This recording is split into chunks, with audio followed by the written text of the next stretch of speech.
So, fun fact, I didn't grow up knowing my father. Well, not really a fun fact, just a fact. That's a fact. I didn't know him.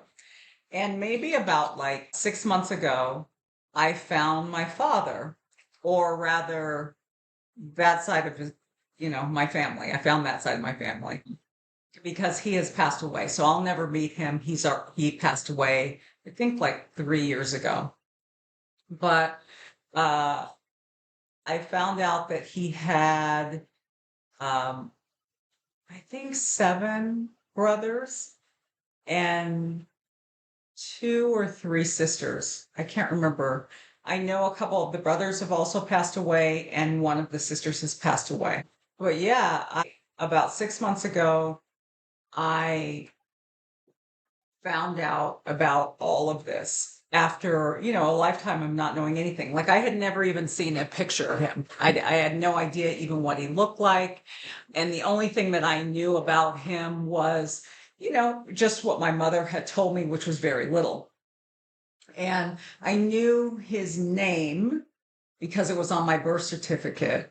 But I later found out that he had, the reason why I could, because I had looked for him on when the internet came about. I'm old. I remember doing a search under his name and, not finding anything. And what I found out when I talked to this cousin of mine was that he changed his name. He converted to Islam and he had changed his name many, many, many, many years ago. I think like in the 70s. But yeah, that's and how I connected with everybody was, well, I haven't connected with everybody, but how I connected with that side of the family was through Ancestry. And so I had been on there for years and years and years and years. And I don't know if you've been on Ancestry, but there's always a bunch of matches. It's like third and fourth, and fifth cousins. And who's interested? I'm not. And so one day, about 6 months ago, I got a first cousin match on the paternal side. And I remember saying to my husband, I got a match and it's a cousin on my father's side. And I was like, should I write them back? Because in Ancestry, they don't have your email address or your phone number or anything like that. And you don't have theirs, but you can communicate through the app itself, through Ancestry. And so my husband's like, yeah, you should reach out to them and just give a little context. And so I did. I said what my name was and when I was born and where I was born and talked about my mother. And then this person who was the first cousin, they got right back to me. And she sent her phone number and said, yes, I think my dad met you when you were a toddler. And I'm like, what? I think my dad met you when you were a toddler. And here's my number. Call me back. And so, that was a trip because I didn't know anybody had met me. I didn't know my father had met me. I lived my whole life, all this time. I had thought that my father had never even met me, based on what my mother had said. And I'll get into that later. But based on what my mother had said, I didn't even know that he had ever met me. And then come to find out, not only he had met me, but his brother had met me all these years ago when I was a baby. So I was about like 2.5 years old when this uncle had come out. I'm from LA. He had come out to LA and he had spent the day with me and my mom and my father at an amusement park in Long Beach. But I don't think it exists anymore, but I guess there was an amusement park in Long Beach. But so anyway, I called her and first of all, couldn't have been nicer. Just like super nice person. And as awkward of a conversation as this really should have been or could have been, it wasn't. It was very easy to talk to her right away. Right away, I liked her, and right away it was really easy to talk to her. And I remember saying to her, do you have a picture of my father? Because I've never even seen a picture of him.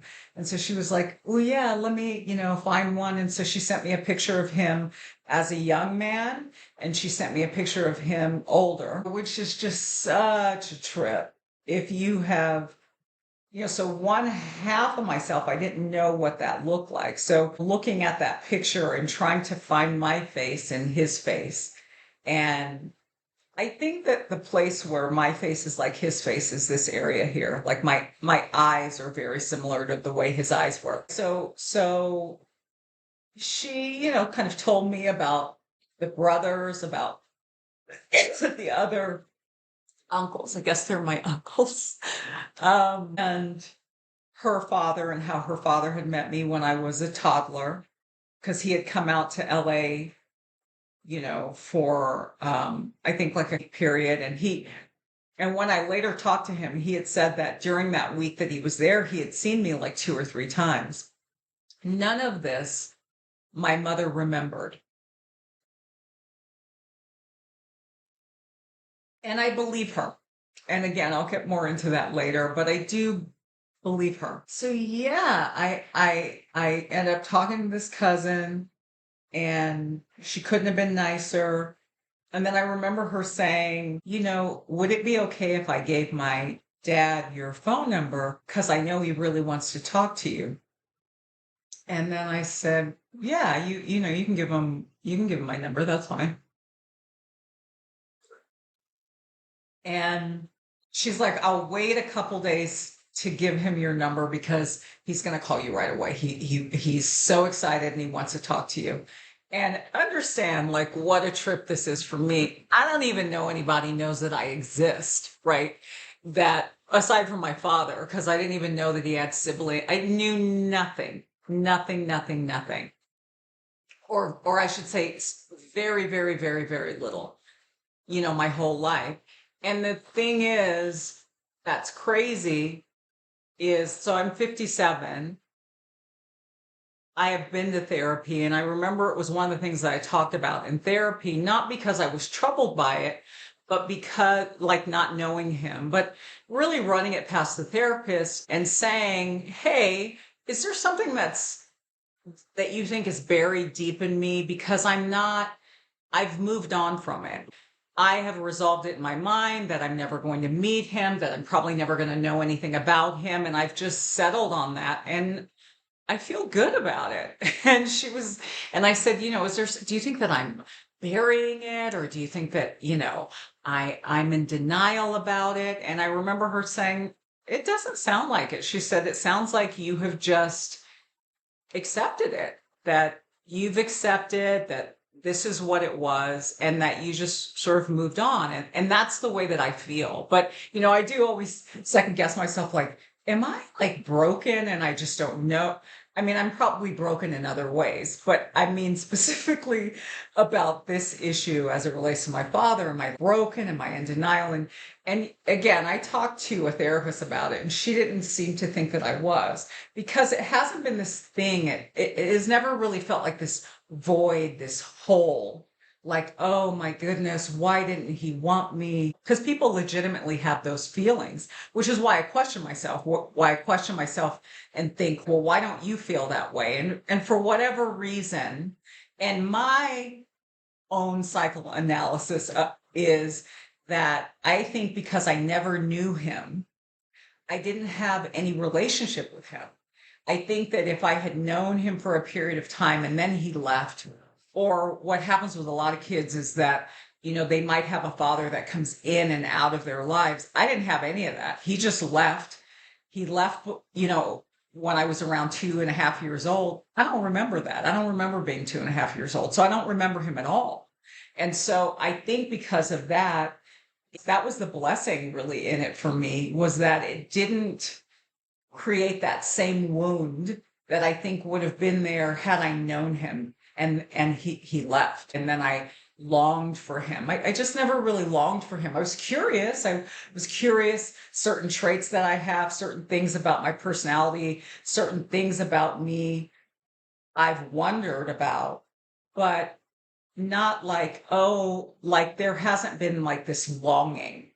And I'm grateful for that. I'm so glad that for all my other problems, at least I don't have that. Because I don't even think, because sometimes it manifests in what people call like what's called like daddy issues, where you work that out with me. I just I didn't do that.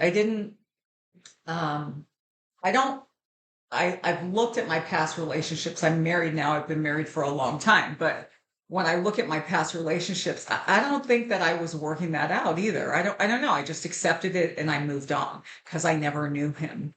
And the other thing that's a trip, the other thing that's a trip, you guys, is that I have a half brother and sister, younger, and they are about like 5 years younger than I am. And I talk to them, and that was a lot.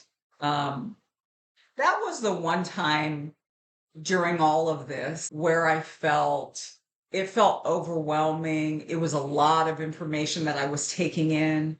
It was hearing the point of view from people, because I talked to the brother and the sister together. We were all on a call together.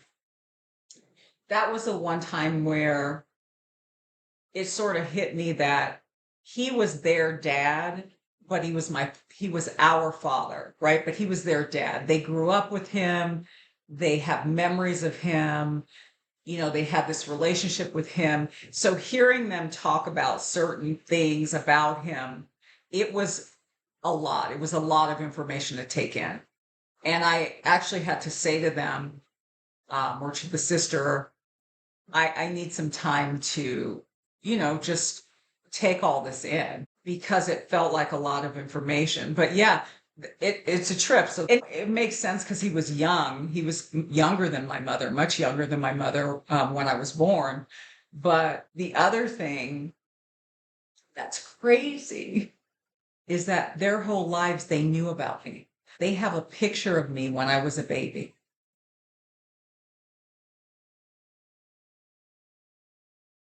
That was a trip. I was like, you guys knew about me? And they're like, oh, yeah, we always knew that we had an older sister. And I was just like, take that in. And the funny thing is, I grew up with my sister who's older than I am. We have different fathers, but I grew up with my sister who's older than I am. And she's the older sister and I'm the younger sister. So, for them to say, oh, we had a older sister. And I was like, wait a second. I'm the younger sister. I'm not the older sister. So that was weird. Even just in my mind, that piece of it was weird. And so I have siblings and uncles. I have met um, three of the uncles. I met three of them with my husband, and they're really nice people. They're very decent people. You never know. I mean, I'm guessing, after all this time, what you're going to get. You don't know who your family is. You don't know um, what people are going to be like. You don't know if you're going to get along with them. You don't know if you're going to be kind of on the same page with them. And they are really, really, they're good. They're good people. They're good people. Nice, welcoming, kind people, which is, I'm relieved. I'm relieved, at least that. Um, and the other thing that is such a trip in this whole thing is that, so my father lived in Stone Mountain, or at least at the time that he passed away, and for, many years he had lived in Stone Mountain, Georgia. And my husband and I lived in Georgia for 6 years. We moved there because he took a job out there. So we were there for 6 years. And my mother also was in Georgia, and she had a house in Stone Mountain.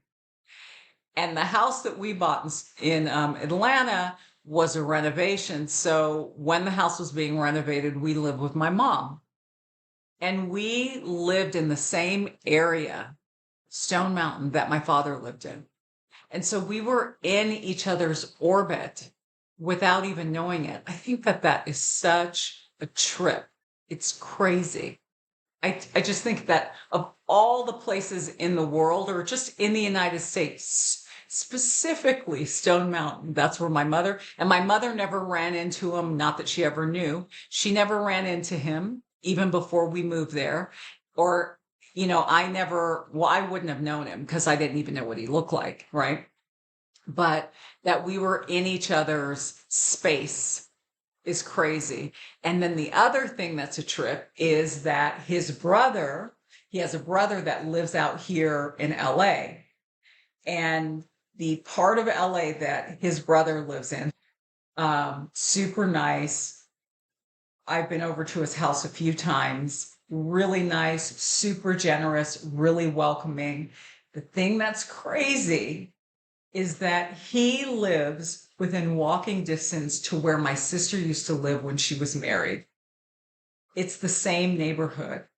It's literally in walking distance. So at that time, and I was over at her house like all the time, years ago when they had that house, because my niece and my nephew were young, and I would go over there and I would babysit, or I would go pick them up, or I was just over there often.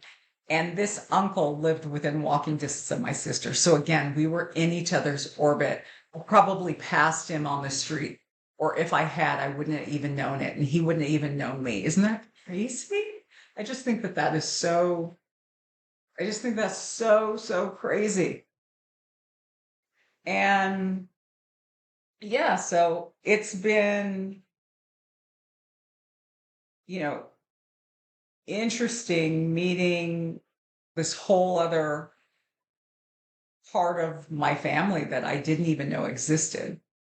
And the very sweet thing is the uncle who met me when I was a toddler,